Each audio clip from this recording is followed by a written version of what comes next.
Bonjour. Bonjour encore à tout le monde. Et merveilleux dimanche à tous. Nous sommes contents, comme David, lorsque nous sommes dans la présence de Dieu. Parce que c'est dans la présence de Dieu qu'il y a la vraie nourriture. Le monde peut tout nous proposer, mais le monde ne peut pas nous donner la joie que Jésus seul nous donne. Le monde peut tout nous apporter, mais le monde ne peut pas nous donner la vie que Jésus seul donne. Le monde peut nous tendre des pièges, mais Dieu, lui, il ne nous piège jamais. Dieu aime ceux qui s'approchent de lui avec un cœur disposé et sincère. Auprès de lui, nous avons la joie, nous avons la paix. Jésus est au bord d'un lac et se tient sur une barque pour proclamer la parole. Et pendant qu'il proclame la parole, il utilise un langage peu accessible, le langage des paraboles. Il se sert des images pour faire passer son message. Mais ce qui est curieux, c'est que Jésus utilise des images qui, a priori, sont floues et impénétrables par ceux qui l'entendent. Et je suis encore content quand j'entends Jésus dire à ses disciples, je leur parle en parabole afin qu'en entendant, ils ne reçoivent rien du tout. Les disciples lui posent la question, mais pourquoi maître, tu ne dis pas simplement comme ça là? Tu fermes le message pour qu'il n'ait pas accès à ta parole. Je le dis ainsi parce que leur cœur est endurci. Et je veux qu'il soit davantage endurci. Mais à vous mes disciples, vous voyez comment Jésus procède. Il ferme à ceux qui ont le cœur fermé et il ouvre à ceux qui ont le cœur ouvert. Vous comprenez donc avec moi pourquoi beaucoup sont là assis avec nous dans l'église depuis des années. Ils ont déjà entendu ci, entendu ça. Le cœur reste inchangé. La vie reste ce que vous avez connu depuis des années. Par contre, il y a d'autres. À peine ils ont écouté une seule parole que vous voyez comment leur vie change totalement et radicalement. Pourquoi? Parce que le Saint-Esprit a vu la disposition de cœur qu'ils avaient et a déposé en eux la parole qu'il fallait, la parole transformatrice. Ça, c'est le Seigneur. Jésus, donc, par cette parabole qu'il présente à cette foule, nous présente 4 images. 4 images. Et le vœu que j'ai dans mon cœur, c'est qu'au sorti de cette prédication, chacun puisse s'identifier à chacune des images. Et si tu es dans la mauvaise, que tu te positionnes et changes rapidement de camp. Jésus parle du semeur qui est sorti pour s'aimer. Et il dit pendant qu'il s'aimait, une partie du grain est tombée le long du chemin. Les oiseaux sont venus et ont mangé. L'autre partie est tombée dans les endroits pierreux où il n'y avait pas beaucoup de terre. Et aussitôt, la plante a poussé, mais n'avait pas de racines pour aller en profondeur. Conséquence, la plante a séché. Troisièmement, le grain est tombé au milieu des épines. Et au milieu des épines, il y avait tellement d'encombrement que la plante qui a poussé était étouffée. Et lorsqu'une plante est étouffée, les moments qui vont au champ, lorsque le maïs grandit au milieu de beaucoup d'herbes, qu'est-ce qui se passe? Le maïs va jaunir, n'est-ce pas? Et ne va pas faire long feu. Vous allez voir un pied de maïs qui est bien entretenu à côté, qui grandit bien. Mais celui qui est au milieu des herbes va jaunir et sera chétif. Voilà ce qui se passe à la 3e catégorie. La dernière catégorie, il dit une autre partie tomba dans la bonne terre. Elle donna du fruit, un grain 100, un autre 60, un autre 30. À partir de ces 4 images, j'ai pu tirer pour nous les 4 éléments qui suivent. La première catégorie, c'est-à-dire le grain qui est tombé le long du chemin, c'est ce que j'ai appelé les vulgaires, ou bien les chrétiens vulgaires. Lorsqu'un grain tombe le long du chemin, c'est caché où? Nulle part. C'est exposé, c'est à la vue de tout le monde. Tout le monde peut y avoir accès. Les personnes qui sont vulgaires, c'est ceux qui n'ont aucune personnalité. Ils n'ont aucune dignité. Ils sont inconstants dans leur conduite. Aujourd'hui, vous allez les voir prendre telle position. Demain, vous les voyez changer. Aujourd'hui, vous allez les voir avec X. Demain, vous allez les voir avec Y. Et même dans leur vie de chrétien, il n'y a aucune différence entre eux et ceux qui sont dehors. Et même si vous regardez encore plus en profondeur dans leur vie, vous allez réaliser qu'ils sont même plus amis des gens du monde que ceux de l'intérieur. Voilà des personnes vulgaires. Et c'est ça le grain qui tombe le long du chemin. Parce que même si l'oiseau ne vient pas prendre, les gens vont venir fouler aux pieds, n'est-ce pas? Lorsque vous êtes une personne vulgaire, vous êtes appelé, je veux dire destiné, à être la serpillière des gens. Les gens vont toujours essuyer les pieds sur vous avant d'avancer vers les vraies choses. Lorsque vous êtes une personne vulgaire, n'attendez pas que quelque chose reste dans vos cœurs. Cela, la parole de Dieu n'entre même pas. C'est-à-dire, à peine ils ont écouté la parole, c'est comme si ça venait frapper sur leur cœur et rentrer aussitôt. Ils ne gardent même pas la parole. Même s'ils sont assis dans les assemblées, la parole de Dieu ne pénètre pas du tout leur cœur. Et vous voyez cela, qu'est-ce qui les caractérise? Ils sont très zélés et très déterminés dans les conversations et les débats qui n'édifient pas et qui ne servent à rien du tout. Si vous voulez qu'ils soient mal à l'aise, commencez à parler de la parole de Dieu. Si vous voulez qu'ils soient mal à l'aise, commencez à prier. Et c'est parmi ceux-là que se recrutent ceux qui aiment dire dans nos assemblées, on prie trop, on fait ceci trop, on fait cela trop. C'est parce que ce sont des gens vulgaires et les choses profondes les dérangent. Ils sont mal à l'aise lorsque vous faites ce qui est consistant, ce qui est pertinent, ce qui est vrai, ce qui est authentique, ce qui peut changer les vies des personnes. Et ceux-là, curieusement, sont même très nombreux dans nos assemblées.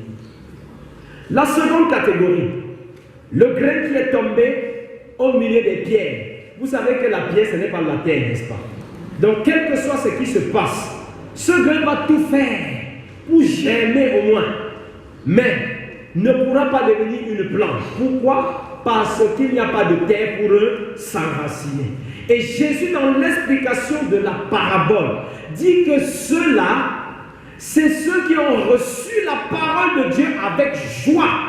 Ils étaient très contents au moment où ils recevaient la parole. Mais après quelques instants, ceux que vous avez vus remplis d'émotions, remplis même de chagrin, parfois même de larmes au moment où ils écoutaient la parole, vous avez l'impression que ce qu'ils faisaient devant les gens, c'était que la comédie. Et pour moi, ceux-là, c'est des bons comédiens, les gens qui font la théâtralisation spirituelle. Ils paraissent, mais ils ne sont jamais. Les gens qui cherchent à vous montrer qu'ils sont avec vous, mais au fond, c'est vos principaux adversaires. Et ceux-là, je les ai appelés les superficiels. Ils sont légers en toutes choses, légers dans leur vie de prière, légers dans leur vie de méditation de la parole de Dieu, légers même dans leur langage. Ils ne disent pas ce qui peut instruire.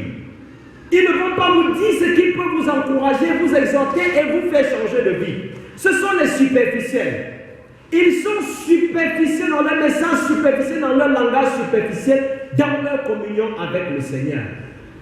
La Bible dit qu'ils reçoivent la parole de Dieu toujours avec joie. Et c'est ceux-là qui, après une prédication, parfois viennent me voir, pasteur, aujourd'hui tu as parlé. Tu prêches souvent, mais pour aujourd'hui, non? Tu as fait fort. Mais comme il est en train de te dire là, c'est fini. Ne l'attends pas après avec le message que tu as reçu. Parce que le plus grand signe de ce que vous avez reçu un message, c'est que votre vie soit transformée. Si vous recevez la parole qui ne change rien en vous, ça ne sert à rien du tout. Si vous recevez le message tous les jours et que votre vie reste toujours la même, c'est une preuve de ce que vous êtes superficiel. Vous êtes superficiel parce que vous faites le feu de paille. Vos prises de conscience sont très passagères. C'est cela que nous aimons appeler les PCP. Prise de conscience passagère. Quand il prend conscience, c'est pour l'instant. Il va pleurer devant toi, et c'est toutes les larmes de sa tête. Mais comme il a pleuré là, c'est fini. N'attends pas que ces larmes-là aient un impact sur sa vie après. Il va venir confesser le péché devant toi. Parce que je ne sais pas qu'est-ce qui s'est passé. Mais je te promets que ça ne va plus jamais se produire. Demain, tu seras choqué et scandalisé d'entendre que ce qu'il était en train de confesser devant toi, il a fait ça fois deux. À cause de quoi? La superficialité dans la vie. Lorsqu'on est superficiel, ça veut dire qu'on n'a pas de racines. Tout vent qui vient va vous ébranler, va vous arracher, vous détruire. Et les chrétiens superficiels, lorsque très souvent dans les communautés, un pasteur arrive, il tient tel langage.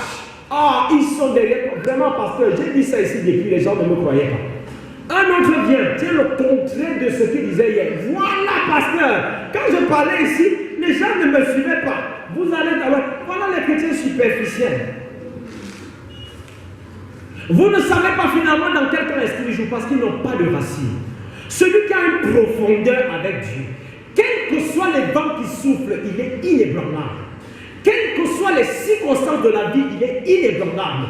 Quelles que soient les épreuves qu'il rencontre, il est inébranlable. Quelles que soient les séductions et les tentations, il est inébranlable. Parce qu'il sait celui en qui il a cru. Il a pris racine en Jésus-Christ. Et parce qu'il a pris racine en Jésus-Christ, les séductions de ce siècle ne l'impressionnent pas du tout. Tu es impressionné par les présents du siècle présent, effectivement, parce que tu es superficiel. Tu n'as aucune racine. Et le Seigneur veut que tu prennes racine. Parce que plus tu seras profond avec le Seigneur, plus tu seras élevé aussi. La hauteur de ta vie spirituelle dépend de la profondeur de ta communion avec Dieu. Vous ne pouvez pas aspirer à ce qui est haut avec Dieu alors que vous n'êtes pas profond avec lui. Regardez comment Jésus-Christ procède avec les disciples. Il parle de manière parabolique à ceux qui ont le cœur endurci. Mais quand ils se tournent maintenant de ceux qui ont une intimité avec lui, il détaille, il explique la parabole. Parfois, beaucoup sont frustrés de ce qu'ils ont lu la Bible, ils n'ont rien compris. Ce n'est que normal. C'est parce que tu es superficiel que tu ne comprends rien. Parfois, tu es choqué parce que tu pries, tu ne vas voir pas de résultats. Ce n'est que normal parce que tu ne peux même pas persévérer, tu n'as même pas les forces, tu n'as pas de racines pour persévérer. À peine tu as parlé et que tu ne vois pas de résultats, que tu as changé de sujet, tu n'es plus du tout par rapport à ce pourquoi tu priais hier. À quoi est-ce que tu t'attends? Chrétien superficiel. Troisième catégorie. Jésus parle du grain qui est tombé au milieu des épines. Le grain est au milieu des épines.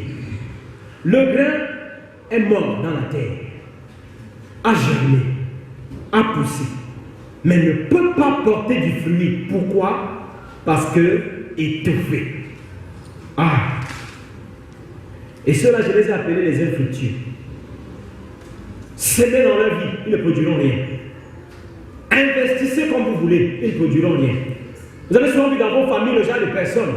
Celui-ci a aidé. À quel moment il a prié? Tonton Jean a dit que bon, je donne le capital. Après, tata Marinette a donné. Après, tonton te l'a donné. 10 années après, on est en réunion familiale. Il a toujours ses babouches.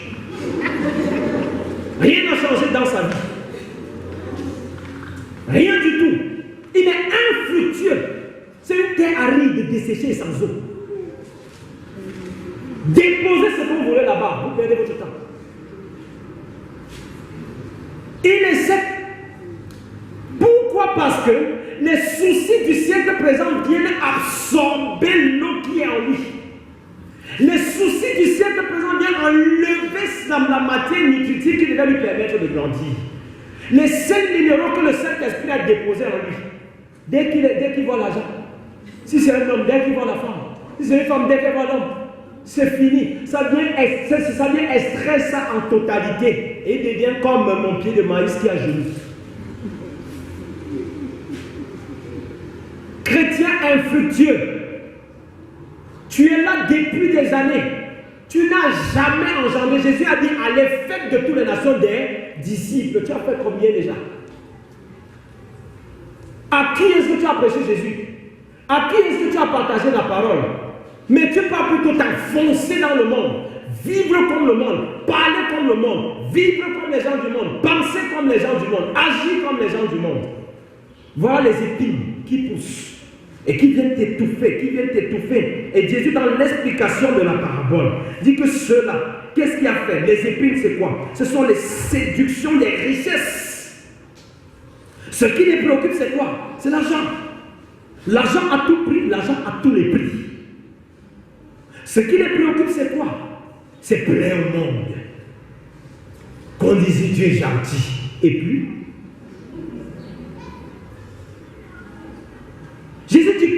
sait-il à un homme de gagner tout le monde s'il va perdre son âme? Que te sait-il d'être l'ami de tout le monde si tout le monde c'est les épines qui t'empêchent de porter du fruit?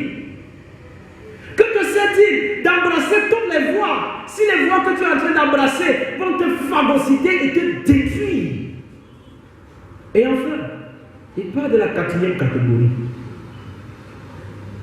Le grain qui est tombé sur la bonne terre. Ce sont les fructueux, les fertiles. Ils produisent. Quand vous semez dans leur vie, vous voyez les fruits. Il y a des personnes à qui vous prêchez l'évangile. 2 années après, vous êtes content de dire, tu vois la messe, tu vois le père ci, tu vois ce jeune-là, je le connais.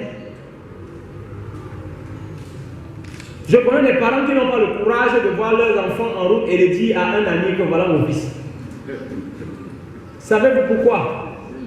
Il vous fait honte. C'est un délinquant. Il a assis quelque part, il a bu jusqu'à sa part déjà dans tous les sens. Il a bagarré jusqu'à qu'on a déformé son aile. Tu l'attends simplement à la maison pour pleurer. Celui qui a reçu la terre, le grain, sur la bonne terre, celui qui est la bonne terre, quand la parole de Dieu tombe, on voit les fruits, on voit les changements, le langage change, la manière de vivre change, la manière d'agir change. Regardez un peu les disciples. Lorsque Jésus appelle Matthieu, Matthieu était un collecteur d'impôts. Et à l'époque, on parle de collecteur d'impôts, ça allait avec corruption, ça allait avec tout ce qui est faux. Mais le Matthieu que Jésus appelle, la Bible dit, laissant tout, il se leva et le suivit. Et pour suivre Jésus, il a abandonné les séductions et tous les convoitises des richesses. Où dit Seigneur Jésus, où tu vas, j'irai avec toi. Où tu demeures, je demeure avec toi. Voilà ceux qui portent du fruit. Ceux qui portent du fruit, autour d'eux, vous voyez les transformations. Dans leur maison, vous voyez les transformations. Regardez à leurs enfants, vous voyez les transformations. Regardez à ceux qui les côtoient, vous voyez les transformations. Vous voyez comment la parole de Dieu est en train de grandir dans leur cœur. Et les fruits sont visibles, perceptibles de partout. Vous voyez comment quand ils vous parlent aujourd'hui, tu te poses la question, mais est-ce que c'est la même personne que j'ai connue là, ici? Est-ce que c'est la même personne qui allait dans tous les sens? Ce qui s'est passé simplement, c'est qu'elle a ouvert son cœur. Et le Seigneur a déposé le bon grain. Laisse Jésus-Christ déposer son bon grain dans ton cœur. Et si tu étais, je remonte maintenant, une personne vulgaire, c'est-à-dire le grain qui est tombé le long de la route, répands-toi. Quitte la route. Quitte vite la route. La rue va te tuer. C'est un pasteur qui dans un message un jour dit les gens qui disent qu'ils aiment jouer la vie là. Dans tous les jeux, il y a les règles, n'est-ce pas? Et il y a un code, il y a un tout. Et il y a un adversaire, il y a 2 équipes. Et il posait la question ce jour, depuis que tu joues la vie là, le score c'est déjà combien là? Qui mène? C'est la vie qui mène au score ou c'est toi? C'est qui est sûr que tu ne peux même pas mener au score? Quitte la route. Si tu étais une personne superficielle, demande au Seigneur de te donner des racines. Demande au Seigneur de te donner des racines. Cesse d'avoir une vie de prière qui ne ressemble qu'à les mégots de cigarettes. Cesse d'avoir une vie de méditation de la parole de Dieu qui est sporadique, circonstancielle.